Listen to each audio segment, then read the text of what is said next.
어, 여러분 12절 말씀에 보면 우리들이 좀 듣기 거북한 단어가 3개가 나옵니다. 12절 말씀 후반절 좀 보면 두렵고 너희가 복종하여 두렵고 떨림으로 라는 단어들이 있습니다. 첫 번째는 복종하라. 그리고 두 번째는 두려워하라. 그리고 세 번째는 좀 떨어라 합니다. 좀 떨어라. 무서워하라 라는 이야기이지요. 이 3개가 다 우리들에겐 별로 그렇게 썩 듣기 좋은 단어들은 아닙니다.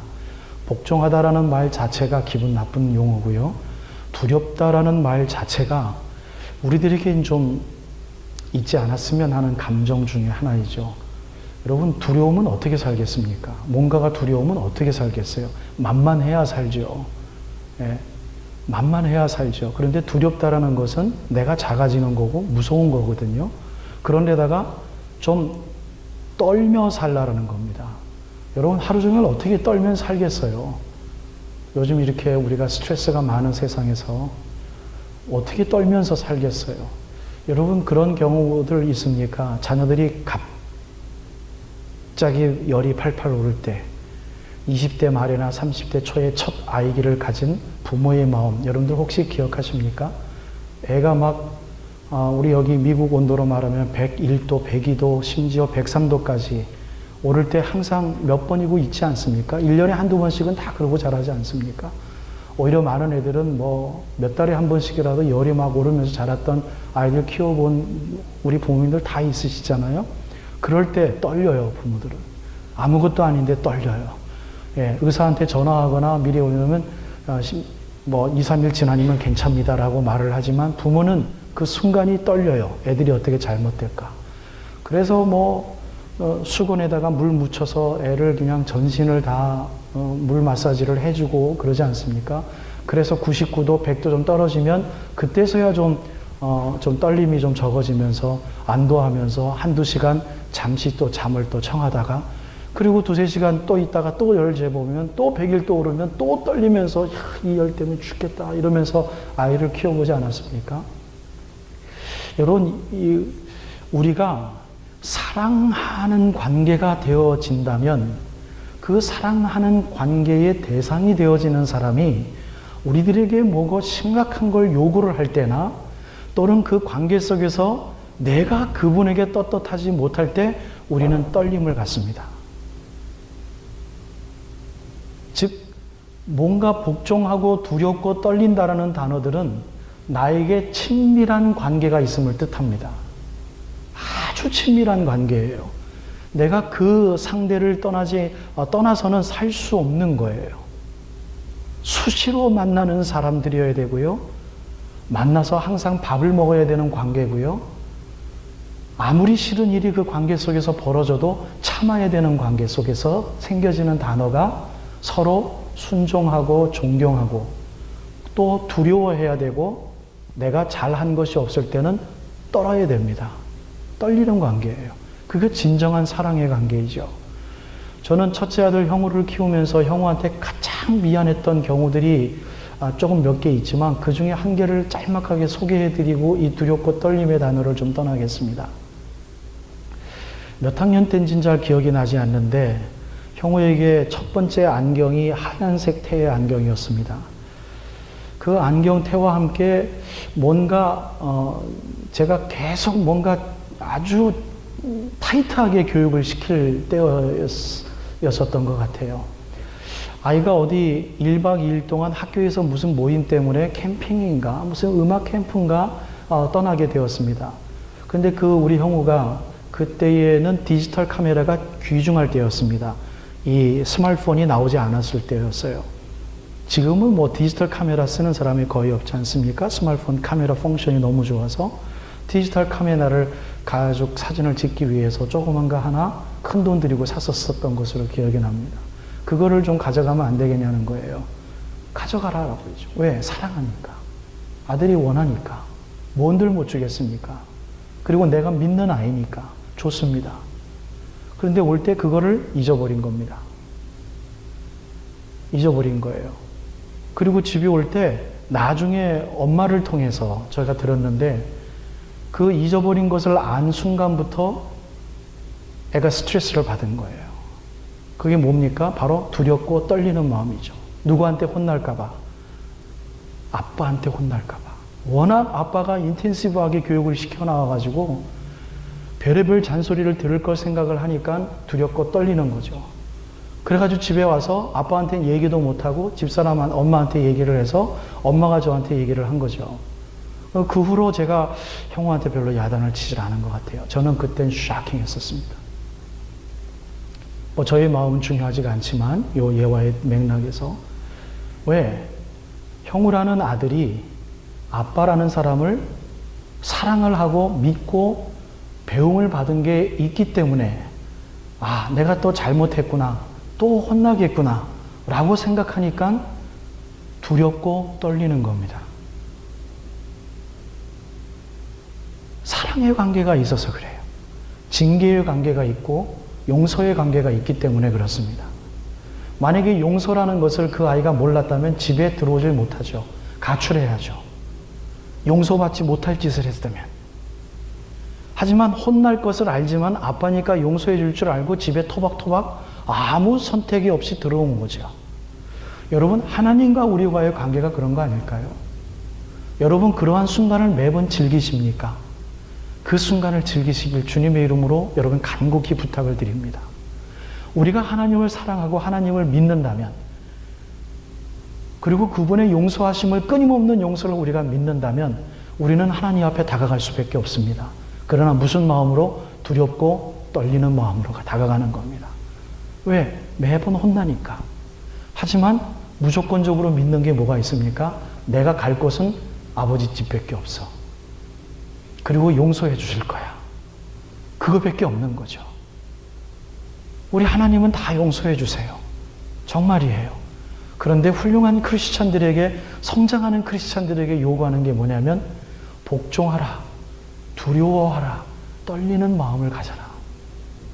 하나님의 용서만을 믿고 우리가 복종이 없고 두려움이 없고 떨림이 없다면 우리는 언제 어느 때 주님의 집에서 가출할 수밖에 없음을 우리가 좀 심각하게 생각해 봐야 합니다.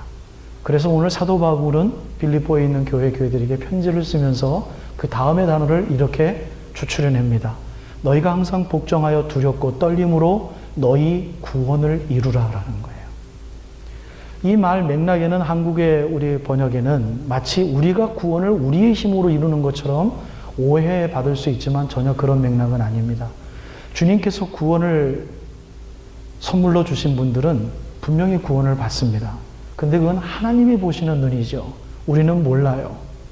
그렇기 때문에 우리가 구원의 확신을 갖고 하나님 감사합니다라고 first born again 된 마음부터 우리가 구원의 이 여정 속에서 성화의 과정 속에 있는 우리 이 순간 속에서 우리가 최선을 다해서 해야 될 것은 뭐냐면 구원받은 백성들답게 살아가는 겁니다. 그 가정 중에서 세 가지 단어를 사도 바울은 우리들에게 지금 권면해 주고 있는 거예요. 복종하라는 거예요. 하나님 앞에. 그 복종하는 삶 속에는 두 가지의 큰 감정이 있는데 하나는 두려워하는 것이고 또 하나는 떨리는 감정이에요. 여러분들의 일상생활 속에서 두렵고 하나님 앞에서 떨림이 없다면 죄송한 말씀이지만 여러분들은 성화의 과정 속에서 올라가는 생활이 아니라 내려가는 생활을 하고 있습니다. 여러분들은 어떠십니까? 하나님 말씀에서 말씀하는 기쁨과 하나님 말씀에서 말씀하는 희락이라는 것은요, 우리가 말초신경을 자극하는 정말 보고 듣고 뭔가 촉감으로 느끼면서 까르르 웃는 그러한 즐거움이 아닙니다. 괴로운 즐거움이에요. 쓴 즐거움이에요. 마음이 아픈 기쁨이에요. 그것이 주님이 말씀하신 기쁨이에요. 이 세상이 줄 수 없는 평안이 주는 기쁨이에요. 그 기쁨 안에 잠재해 있는 것이 바로 두려움과 떨림입니다. 그것을 바라볼 수 있는 식견력이 있다면 마치 제 사랑하는 아들 형우가 그걸 잃어버리고 아버지한테 아빠한테 혼날 걸 알지만 아빠는 나와 함께 놀아주는 분이었고 항상 나에게 유머러스하게 되어주는 분이었고 그것을 믿는 마음이 우리 아들에게 있다면 그 깊이 있는 마음이 그 아이의 기쁨이었다면 마치 우리가 하나님 앞에 다가갈 때의 기쁨이 두렵고 떨리는 그 기쁨이 아닌가 여러분들과 함께 생각을 하고 싶은 거죠. 오늘 설교의 제목을 여러분들 무엇을 원하십니까? 라고 지었습니다. 참 중요한 질문인 것 같아요. 여러분들 무엇을 원하십니까? 무엇을 하고 싶으십니까? 우리 지금 여기 앉아 계신 분들은 사실 한 두세 분들만 빼고 다 젊으신 분들이에요, 사실은. 다 젊으신 분들이에요. 아직 시간이 많은 분들입니다. 무엇을 하기를 원하십니까? 복종하여 두렵고 떨림으로 너희 구원을 이루라라고 말씀하신 이후에 우리 안에서 행하시는 이는 하나님이시니 너희로 하여금 하나님의 기쁘신 뜻을 위하여 소원을 두고 행하신다고 하셨습니다. 아멘. 여러분 이 말씀 꼭 기억하길 바라요. 우리 안에서 행하시는 이는 하나님이시니 하나님의 당신의 기쁘신 뜻을 위하여 우리로 하여금 소원을 두게 하시고 그것을 행하게 하신다고 합니다. 이게 하나님의 섭리하심에 그 어떤 종교나 과학에서도 발견할 수 없는 하나님의 질서요 섭리의 모습입니다.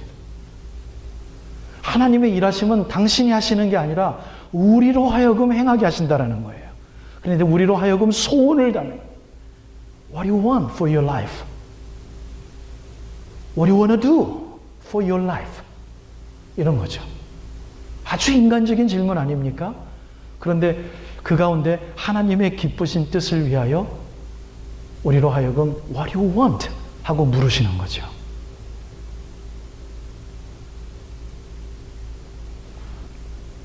이 말의 뜻은 그 다음의 성경 구절로 연결될 때 해석이 가능해집니다. 나는 무엇이 되겠어? 나는 무엇을 하겠어? 나는 대통령이 되겠어? 나는 정치인이 되겠어? 나는 변호사가 되겠어? 나는 의사가 돼서 돈을 많이 벌어서 남들을 위해서 살고 싶어. 나는 평범하지만 행복한 가정을 일구고 싶어. 그게 내 작은 소망이야. 네 소망이 뭐니? 나는 그냥 행복한 가정에서 그저 쿡을 아름답게 해서 식구들을 먹을 것을 제공할 수 있는 아주 음식의 실력이 있는 그냥 가정주부가 되면 돼. 뭐 소박한 꿈에서부터 대통령에 이르기까지 우리 젊은 어린 아이들에게는 여러 가지 꿈이 있을 수 있습니다. 꿈을 심어주는 것 우리 교회에서 할 일입니다. 우리 교회는 드림이 있어야 돼요. 비전이 있어야 돼요. 각각 개개인적으로 여러분들이 꿈이 있으셔야 됩니다. 그런데 그 꿈을 디렉션을 주는 것이 우리 스스로의 마음속의 자아가 아니라 하나님 말씀이어야 된다는 거죠. 이게 굉장히 중요한 거예요. 말씀으로 교육받은 아이들은 말씀을 복종할 수 있는 준비가 되어져 있는 아이들의 소원은 뭔가 다릅니다. 똑같은 직업의 모습이 있을 수 있지만 아이가 가질 수 있는 그 드림의 디테일한 건 다를 수 있어요. 아니요, 달라야만 합니다. 왜냐하면 그 다음에 성경 구절들이 있기 때문입니다. 원망과 시비가 없이 모든 일을 진행하라라는 거예요. 원망과 시비가 없이 모든 일을 진행하라. 여러분 이게 쉬워요? 우리들의 소원 중에 원망과 시비가 없이 할 수 있도록 할 수 있는 그러한 하나의 여유를 내 마음속에 내 가슴속에 하나의 스테이션을 만들 수 있는 사람이 누가 있어요? 크리스천 말고는 없어요. 얼마나 스투피드한 일이에요. 얼마나 필요 없는 일이에요. 차라리 남을 짓밟는 일이 있어도 내가 무슨 일이 있어도 내가 이렇게 하겠다라고 가르쳐주는 게 세상 진리 아닙니까? 세상의 모습 아닙니까? 그것 남들 상처 조금 있는 거 신경 쓰지 마. 다수를 바라봐. 소수가 마음 아파하는 것 오히려 짓밟고 일어설 수 있어야 네 리더십이 인정받아. 여러분 이게 정치와 경제가 가르쳐주는 리더십의 모습 아닙니까? 그거 조금 200~300만 원 정도의 셀러리를 받는 사람들 생각하지 마. 괜찮아. 5천만 원 이 정도의 이 셀러리를 받는 사람들과 네가 그 사람들 마음속에 카리스마를 인정받는다면 2, 300만 원짜리는 5천만 원이 터치하면 돼. 너는 그거 바라볼 필요 없어. 스태프 멤버만 네 사람들로 만들면 돼. 라고 가르치는 것이 제가 30년 전에 들었던 삼성에서 가르쳤던 리더십의 모습입니다. 그렇게 해서 삼성이 큰 거예요. 여러분, 그 세상이 가르쳐주는 거예요. 누가 원망과 시비가 없이 모든 일을 하라. 어떻게 큰 사람이 될 수 있겠어요? 그 다음에 더 한 가지 더 나가면 흠이 없고 순전하여 거스러지고 어그러지는 그 세대 속에서 너희들로 하여금 빛들로 나타내며라는 것입니다. 이것이 두 번째, 말도 안 되는 우리들의 소원을 이루는 방법입니다. 여러분, 빛들로 나타내는 것에 대하여 우리 어렸을 때부터 배워온 것이 있고 어린 자녀들을 또 가르칠 때의 얘기가 있어요. 아이들이 성공하면 빛이 되는 것 같아요. 아이들이 성공하면 소금이 되는 것 같아요. 여러분들과 관계없는 말씀을 제가 드립니까? 절대로 아니에요. 여러분들 폐부를 한번 꿰뚫어 볼 수 있는 마음이 여러분들 한번 바라보세요. 우리 모두에게 있습니다. 의사를 만들어서, 크리스천 의사를 만들어서 하나님의 영광 드러나게 하여 주시옵소서. 얼마나 아름답고 거룩해 들리는 기도입니까? 성경적인 기도 중에 가장 바닥에 있는 기도입니다. 비성경적인 기도의 발음과 헷갈릴 정도로 그 아주 바닥에 있는 기도 제목입니다. 하나님, 변호사가 되어서 놀라운 정치인이 되므로 하나님 아버지 미국을 다스릴 수 있으므로 놀라운 에이펙스 선두주자가 되게 하여 주시어서 하나님의 영광, 하나님의 빛, 하나님의 소금 되게 하여 주시옵소서. 그런 기도 우리 하지 않습니까? 아주 바닥에 있는 기도 제목이란 말입니다. 그 어떤 성경책에도 발견할 수 없는 기도 제목이랍니다. 누가 만들었는지 어떤 교회에서든지 아주 기가 막힌 많이 쓰이는 레퍼토의 기도 제목으로 하면 모든 사람들이 할렐루야 하고 아멘하는 기도 제목이 바로 그런 기도 제목이에요. 신학교에서도 하나님 아버지, 우리 신학생들 하나님께서 역사하여 주시어서 이들이 어떻게 왔나이까? 이들이 7년 동안 어떻게 공부하였나이까? 하나님 아버지, 세상을 말씀으로 변화시킬 수 있는 놀라운 부흥의 성장 가져게 하여 주시어서 하나님 아버지, 수천 명, 수만 명 앞에서 설교하는, 그리하여 하나님의 빛 중에 빛의 역할을 감당할 수 있는 당신의 종 되게 하여 주시옵소서. 수련회 때 하면 모든 신학생들이 아멘 할렐루야라고 기도를 합니다. 근데 오늘 성경책에서 말씀하는 게 뭐예요? 너희들은 흠이 없고 순전하여라는 거예요. 흠이 없고 순전하여 빛들로 나타내라는 거예요. 이게 우리가 기도해야 될 제목이에요. 무엇을 하고 싶으십니까? 여러분들의 비전 속에 바로 이 성경의 말씀이 주는 이 근거가 여러분들에게 기도 제목으로 있기를 바란다는 얘기죠. 마지막으로 말씀드립니다. 생명의 말씀을 밝혀. 이 사도 바울의 개인적인 간증이죠. 내가 이렇게 열심히 했던 것이 헛되지 않도록 노력해 주라라는 거예요. 사도 바울 이 심정 한번 밝혀보세요. 한번 이런 생각해 보세요. 얼마나 말씀에 찌들어져 있고 말씀에 미쳐 있느냐면 그의 간곡한 부탁 마지막이 너희들이 복종하여 두렵고 떨림으로 모든 구원을 이루되 기본적인 것 잊지 말아라.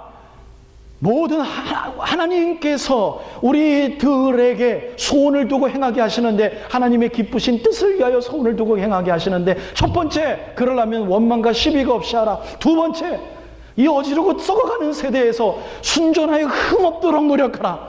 그리하여 빛이 되게 하라. 성공하는 것이 아니라 뭐가 되느냐가 아니라 순전하여 흠이 없으므로 빛이 되어라. 그리고 마지막으로 생명의 말씀을 밝혀라. 그리하여 나의 사역이 좀 빛이 되어질 수 있도록 하라는 거예요. 여러분, 이게 빌립보 교회에 향하는 사도 바울의 부탁입니다. 사랑하는 생명샘 장로교회 성도 여러분, 2000년이 지나 있지만 저도 바울과 똑같은 부탁을 말씀을 통하여 여러분들에게 드리고 싶습니다. 여러분, 하나님은 우리로 하여금 소원을 두고 행하게 하십니다. 열심히 일하십시오. 일하는 만큼 돈 법니다. 열심히 뛰십시오. 일하는 만큼 실패할 것입니다. 일어서십시오. 괜찮아요. 손해볼 것입니다. 괜찮아요. 열심히 일하십시오. 하나님이 일하는 만큼 여러분들에게 필요한 것 제공해 주십니다. 그 가운데 여러분들에게 이 덕목이 있어야만 하나님이 정말 기뻐하신다라는 겁니다. 여러분, 남과 비교하지 마세요. 그래야 원망과 시비가 없이 일할 수 있습니다. 제발 남 비교하지 마세요. 그래야 여러분들 옷 한 번 산 거 30년 동안 입을 수 있어요. 헤어지지 않으면 입으면 되잖아요. 왜 옷을 또 사요 있는데. 남과 비교하지 마세요. 남과 비교하지 마세요. 머리가 어떨 땐 좀 기르면 어떻습니까? 봐도 될 때 깎으세요. 머리 한번 이렇게 보시고 이 정도면 더 길러도 되겠다. 그냥 그렇게 사세요. 뭘 찢고 뭘 집어넣고 뭘 후벼파고 합니까? 그냥 생긴 대로 사세요. 남과 비교하지 마세요. 원망하지 마세요. 시비하지 마세요. 여러분들 예수 그리스도 앞에서 최선을 다해서 하루가 긴장되도록 사시면 그만 되는 겁니다. 30도 올라가면 어떻습니까? 뭐 영하 10도로 떨어지면 어떻습니까? 좀 불편하면 불편한 대로 살면 되는 거죠. 다른 나라와 비교하지 마세요. 우리는 시카고에 살고 있습니다. 다른 아이들과 여러분들 아이들을 비교하지 마세요. 여러분들 아이들에게 유니크하고 스페시픽한 탤런트 주신 거 깨달으세요. 그리고 그 아이들에게 인커리지 해주세요. 다른 교회와 우리 생명샘 장로교회 비교하지 마세요. 비교할 것은 오로지 예수 그리스도의 말씀, 그거 하나만 여러분들에게 있고 저에게 있고 그거 하나만 여러분들의 삶 속에 비전 속에 있다면, 예수 그리스도의 말씀이 밝혀짐으로 온전하여 순전하여 흠이 없다면 누가 기뻐하십니까? 하나님이 기뻐하십니다. 하나님의 얼굴과 여러분들의 얼굴을 비교하시는, 비교할 거를 비교할 줄 아는 놀라운 리더십이 여러분들의 마음속에 자리하여서 주여, 내가 노래는 못합니다. 나에게 부지런함은 하나님께서 주셨습니다. 그러니 최선을 다할 수 있습니다. 열심히 살겠습니다. 열심히 찬양하겠습니다. 열심히, 나에게 10불밖에 없지만 하나님 이 불을 남들을 위해서 쓰게 하심을 감사합니다. 남들은 수억만 불이 있지만 그 가운데서 단 한 푼도 쓰지 않는 이 세대에 나에게 있는 5불밖에 없지만 단 50전을 남들을 위해 쓸 수 있는 리더십이 나로 하여금 창출되게 하여 주시옵소서. 이것이 온전하여 순전하여 생명의 말씀을 밝히고 하나님 앞에 다가갈 수 있는 놀라운, 너희가 무엇을 원하느냐라고 주님께서 매일 질문하실 때, 하나님, 내가 원하는 것은 바로 이것입니다. 주님, 예배받아 주시옵소서. 나로 하여금 기쁨을 하나님 아버지 받아 주시옵소서. 내가 그것을 보게 하여 주시어서 이 세대와 타협하지 않게 하시고 지치지 않도록 하나님 내 기도 응답 들어주시옵소서. 하나님, 오늘도 돈 열심히 벌겠습니다. 돈 주세요. 하나님, 경영하는 자의 마음 주셔서 하나님의 영광을 위해서 쓸 수 있는 주일의 헌금이 되게 하여 주시옵소서. 남들과 비교하지 않도록 하나님의 영광과 나만 비교할 수 있도록 하나님, 나를 붙잡아 주옵소서. 무엇을 하기를 원하십니까?